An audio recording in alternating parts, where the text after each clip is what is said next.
Black Rider! Andiyan na siya. Banda kayo.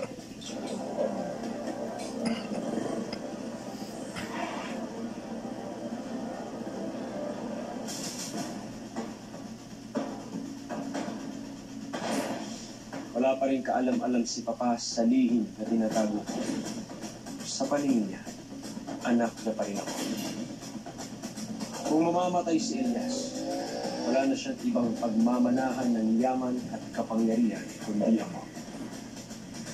Babalik ang lahat sa dati.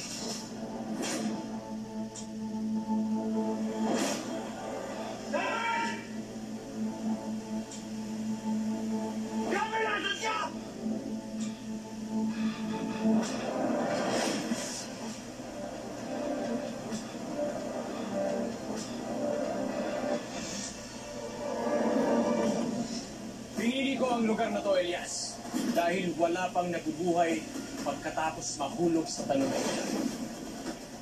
Kung mamamatay si Elias, wala na siyang ibang pagmamanahan ng yaman at kapangyarihan kundi ako.